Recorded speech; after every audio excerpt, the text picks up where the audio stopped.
and sunny and shiny and at 29 tomorrow, a great golf day.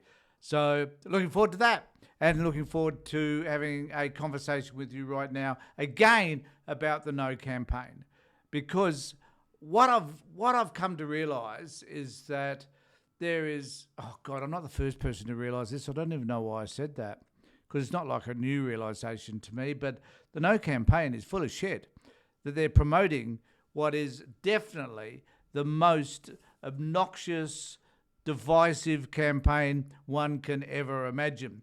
And the reason why I'm doing this particular post today is I received this in the mail today: One Together, Not Two Divided, Vote No to the Voice of Division. And this has come out from Fair Australia. And I'll just let you know who Fair Australia are in a moment, because I think that's worth noting when we're working out where this shit comes from. And it starts off with, so it's full of misinformation.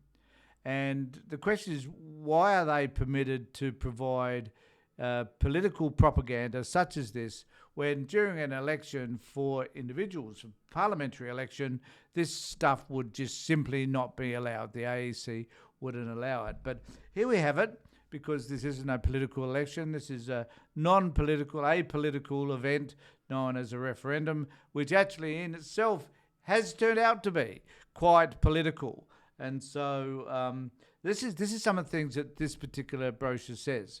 With the voice, Australia will become a nation divided. Families, mates, colleagues. We all become permanently divided. Australia is not a racist country. We are the envy of the world. This is all in bold letters, I hasten to add. Vote no to the voice of division, and let's keep it that way.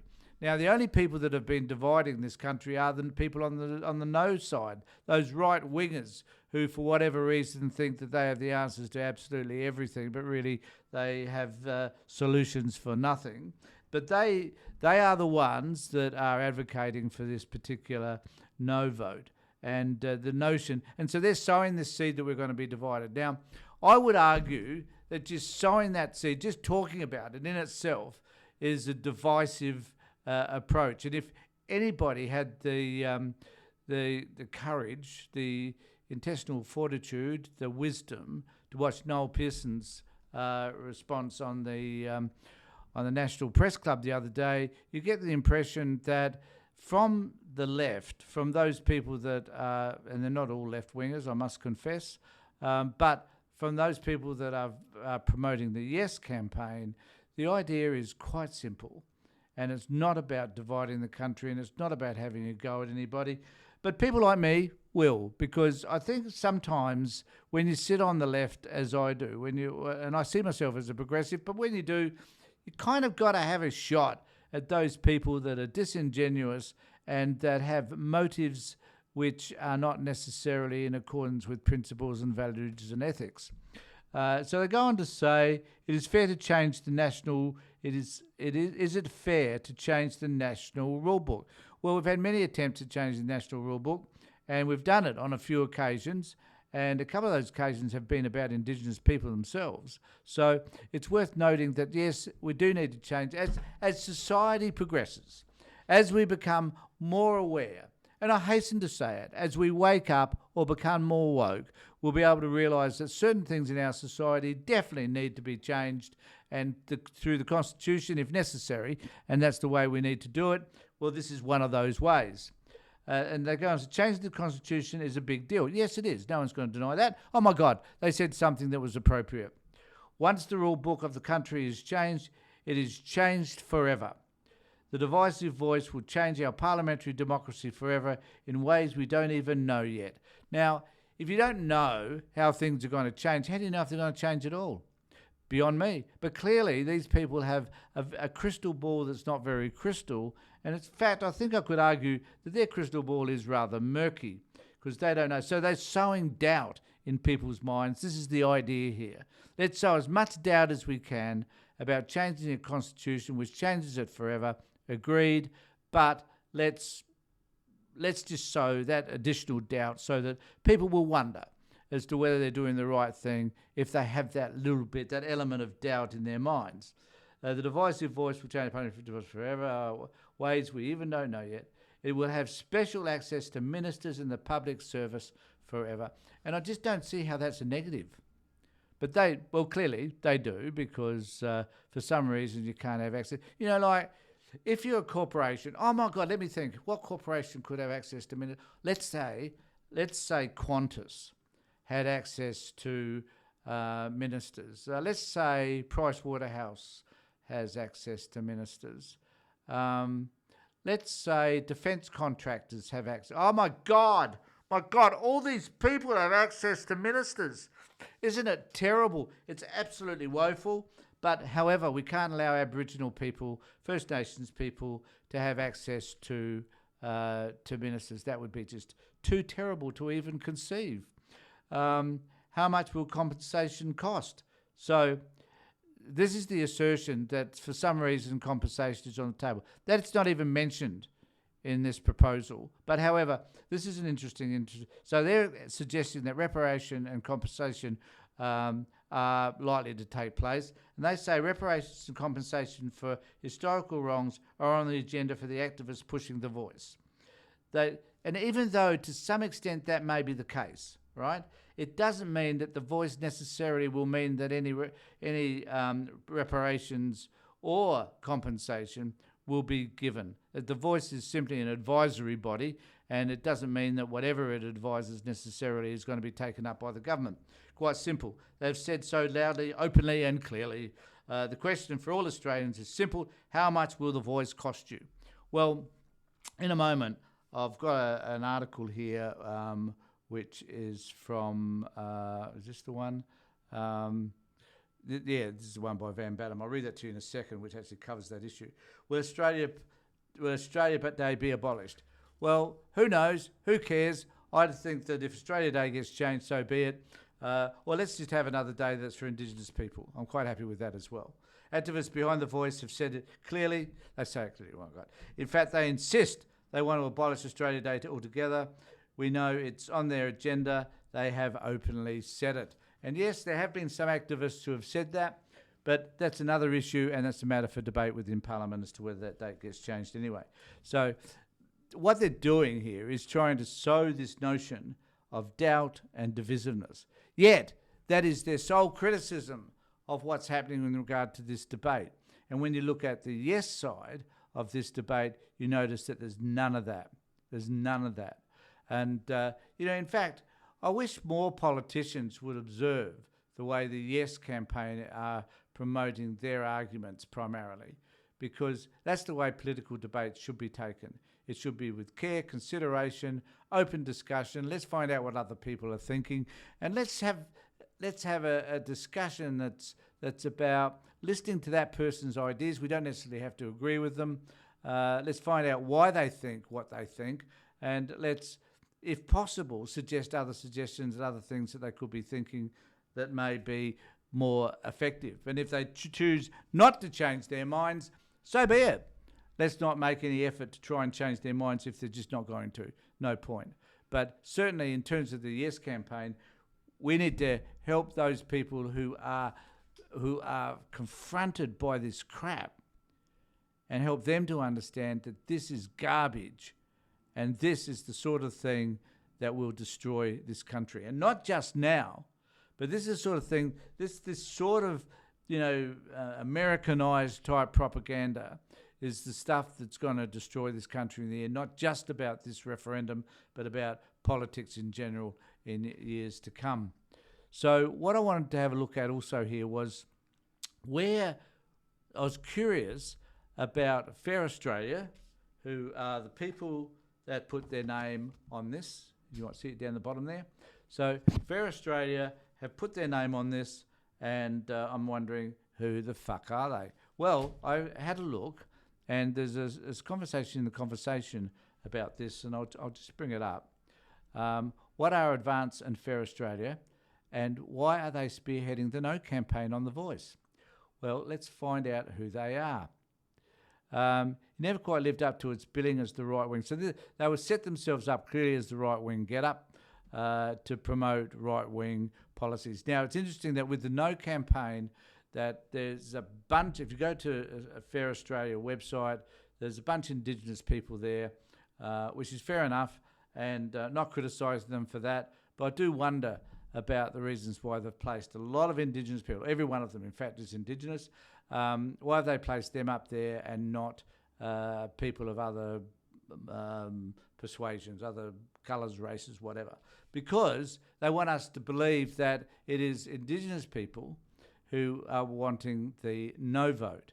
The reality is that research will tell us that something like 80% of Indigenous people support this particular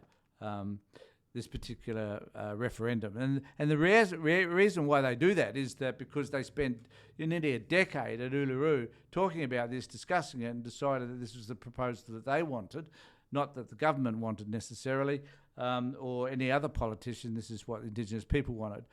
But they have Indigenous faces there because they want to convince you that it's the Indigenous people themselves that want to vote no, and that's just not. That's also a lie. But on this particular page, I digressed and I apologise. While Advance Australia has not matched the profile of its often reviled left-wing nemesis, it believes the Voice referendum expected in October is its best chance of exercising serious political clout. Well, so be it. It's formed in 2018 in the wake of the marriage equality reform, and what can we say about that, because they friggin' lost that one. Advance Australia was tasked with mobilising hitherto a disparate conservative citizenship whose adherents blame wokeism for everything, from the declining authority of the Christian Church to gender fluidity, environmentalism and the voice to Parliament. But where the nostalgically minded group might have selected a name that, like its progressive counterpart, sounded a call to action, wake up or stand up being obvious choices, adopted instead of a marketing subterfuge. Now, what I wanted to look at was who runs the Voice. So even though we've got Jacinta Price and we've got Warren Mundine as the faces for the Voice, there are other people that are behind that. Also to connect to the FA campaign is Tony Abbott, this terrible individual here. He's the one that is behind it, along with a whole host of right-wing politicians. Also commended to the FA campaign, not Tony Voice and Voice campaign. The group have unsuccessfully defended him in his then North Shore electorate of Warrangah, which he lost. Prime targets for Advanced counterpart are what it sees as elite capture media, except for News Corp, of course, with a particular emphasis on the ABC.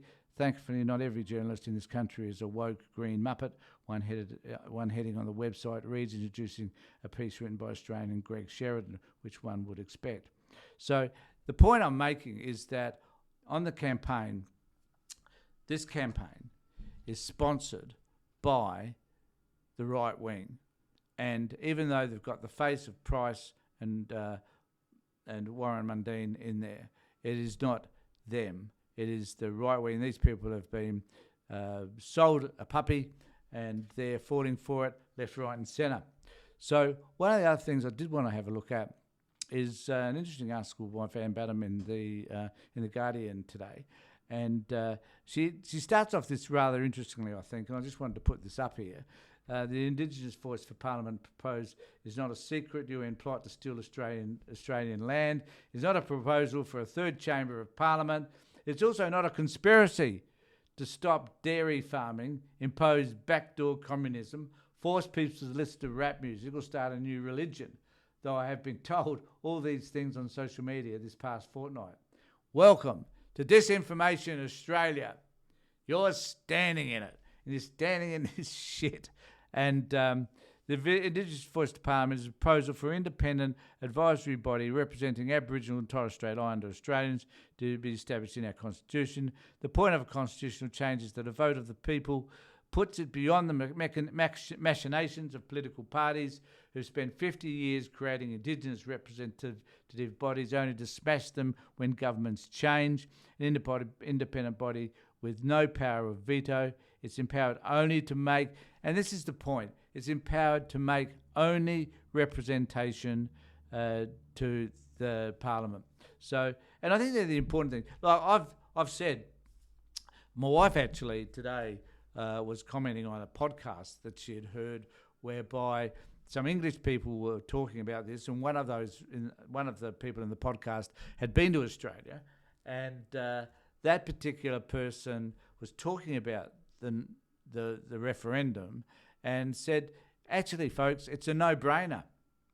And I said that from the very beginning. It is a no-brainer. Pardon me. When you understand what this is actually about, you'll come to realise that there's nothing that you can really object to about this, giving Indigenous people the opportunity to be able to present their ideas to the parliamentary body so that the parliament can decide whether or not they have value or not, and whether or not they are the issues that the parliament needs to be dealing with, and providing laws to be able to change so that the welfare of Indigenous people is enhanced rather than diminished, as has been over many, many decades, in fact, over 200 years. So this is a change that we certainly need to make. Just wanted to have a look at the other things that are sort of happening around this. Jacinta Price says a bipartisan committee developed the Indigenous voice to Parliament is a no-brainer.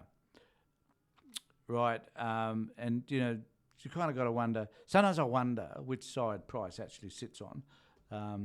Leading no command, Jacinta Price says she absolutely expects to help inform how an Indigenous voice to Parliament operates if the referendum succeeds. So this is an interesting take, because I think Jacinta wants to have a bet both ways. She wants to be relevant in terms of Indigenous people. She's not, according to Indigenous people themselves. Most of them don't like her or her mother, and most of them will say, well, we don't think that she represents us. But she wants a seat on the table, even if this succeeds. 3 weeks out from polling day, the Prime Minister announced he would convene a parliamentary committee with co-chairs from both the Labor Party and Coalition to secure maximum support for voice legislation in the event of a yes vote. Go, Albo! You're doing all the right things, and hopefully this will get across the line. Okay, so I just want us to think a little bit more, and I'll be posting more about this as more information comes out. But right at the moment, I wanted to have a go at these dudes because they're so disingenuous and they're wrong in every aspect of the voice. And, you know, I've encouraged people to fill out something down below, to, you know, mention something in the comment section about where you stand in relation to the voice. And let me know what your arguments are. You know, if you believe the country is going to be taken over by Indigenous people, that whereby you believe there's 3% of the population somehow will become dominant, well, then you're wrong. If you believe that you're going to lose your land rights or land as a result, that's wrong as well. It hasn't happened. All the stuff that they said was going to happen with regard to all the other referendums in relation to Indigenous people, Mabo and everything else, didn't happen. They're just blatant, unadulterated lies, and that we must confront them for what they are, and we must make a stand. And I'm making my stand right now, and I'm going to suggest to every one of you that firstly you subscribe to my channel, that you press the like button or the like button if you like, I don't care, subscribe and ring the bell for future notifications. Thanks for being with me, everybody. Take care, look after yourselves, and more importantly, be safe.